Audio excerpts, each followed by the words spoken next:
ازيكم يا جماعة؟ عاملين ايه؟ يا رب كلكم تكونوا بخير.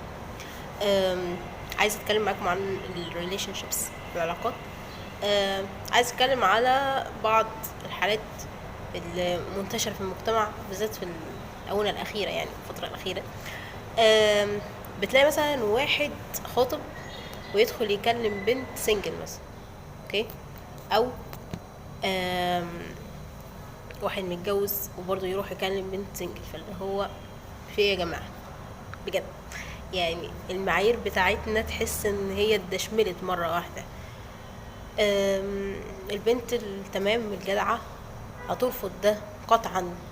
أم، تقول لا، ما ينفعش اتعامل مع حد خاطب او متجوز. اوكي. ف انا سؤال، يعني سؤال للراجل اللي بيعمل كده، ومش بهاجم والله، بس ده سؤال، مجرد سؤال بس. هو مفيش اي احترام للبنت اللي في حياتك؟ يعني بجد والله، انت دلوقتي واحد خاطب او متجوز، مفيش اي احترام للشخصيه اللي معاك دي خالص. طيب، البنت اللي بتوافق بقى، ايه؟ ايه بالظبط يعني؟ يعني انت حطي نفسك مكان البنت اللي هي اوريدي بيخونها معاكي. انت تقبلي ده على نفسك؟ تقبلي انت تكوني مثلا مخطوبة وحد خطيبك يروح يكلم بنت غيرك؟ اكيد مش هتقبلي، يعني اكيد اي بنت طبيعية مش هتقبل. أم، كلامي بقى دلوقتي للبنت اللي بترفض ده قطعا. أه، ازاي توقف اللي قدامها عند حد؟ الكلام بيكون بشكل هادي وبسيط جدا جدا جدا. لو سمحت، انا ما ينفعش معايا الاسلوب ده، بس انا ما ينفعش معايا تكون انت خاطب وتيجي تكلمني. انا اصلا مش هكلمك حتى لو انت شخص سنجل الا لما يكون كلمه رسمي. تمام؟ برضو البنات اللي بتخش في علاقات آم، ملهاش اي حاجه واضحه، ما تعرفش تحت اي مسمى، ومفيش كلمه رسمي في الموضوع. يا جماعه، بتضيعوا اعماركم في حاجات زي كده ليه؟ يعني بستغرب قوي تلاقي مشاكل مثلا على الجروبات، تلاقي بنت قاعده بال3 سنين ولا بال7 سنين في علاقه ما فيهاش كلمه واحده واضحه. انتوا بتعملوا في نفسكم كده ليه؟ بجد والله، انتوا بتعملوا في نفسكم كده ليه؟ ليه ليه ليه ليه؟ ليه مش عارفين قيمه نفسكم بجد؟ يعني الواحد يعرف قيمه نفسه مش هيرمي نفسه بالشكل ده نهائي. كل ده عشان يكون حد في حياتك؟ كل ده عشان ما تكونيش لوحدك؟ ما تكوني لوحدك. ايه المشكله يعني؟ إيه الانسان اللي بيعرف يبقى مبسوط لوحده ده هو اكتر حد يعني شايف نفسه في حته عاليه خالص. الشخص اللي مقدر نفسه ده بيبقى شايف نفسه في حته عاليه، اللي هو انا مش هرمي نفسي كده وخلاص. لما تجيلي حاجه مناسبه اوكي ابدا افكر. أم، وعن طريق حاجه، يعني عن طريق الواحد داخل البيت من بابه، لكن هتكلم كده مع اي حد ماشي؟ ايه ده يعني؟ سؤالي بقى مش سؤال يعني، وممكن يكون هجوم، معرفش، بس انا مبحبش اهاجم يعني. الشخص بقى اللي هو سواء توكسيك بقى، او واحد مثلا خاطب او متجوز راح يكلم بنات الناس، انت فاكر من نفسك مين يا ابني والله؟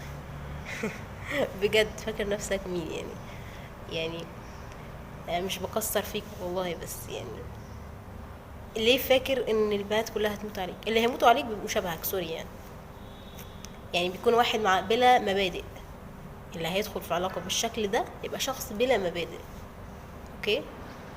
واعتقد اللي بيعلموا عليك هم اللي بالاخلاق والمبادئ يعني. يعني هم دي الاشخاص اللي هي هترفض ان هي تخش في حاجة زي كده. طيب، ننتقل بقى على الشخص الاخر. اللي هو عنده العاب نفسية. مش عايزه اوجه كل الكلام للرجاله بس، يعني في بنات عندها العاب نفسيه برضه. أم، اللي هو تخشي في حاجه او في علاقه وما انتيش عارفه انتي فين، تحت اي مسمى العلاقه دي، شويه اخوه شويه صداقه شويه. والبنات يا بنات، انتوا بتقبلوا بحاجات زي كده ليه؟ ليه؟ فالواحد لما، زي ما قلت، سيلف ستيم مهم جدا. سيلف ستيم ده اللي هو تقدير الذات. الناس لازم تتعلم ازاي يكون عندها تقدير ذات لنفسها، تتعلم ثقه بنفس. الحاجات دي بتتعلم على فكره. مفيش حد بيتولد بيبقى واثق من نفسه، ومفيش حد بيتولد بيبقى عنده تقدير ذات. يعني في كورس خدته الموضوع ده 2022 تقريبا، كان ساعتها عندي بتاع 22 سنة. ايه ده، انا قلت سني. مش مهم، مش بيفرق معايا الموضوع ده. المهم يعني انا انا خدت الكورس ده ليه؟ لان هو كان يشمل 4 محاور تقريبا. علم نفس، هو علم نفس يعني. بيشمل الثقة بالنفس والكمالية. اوكي.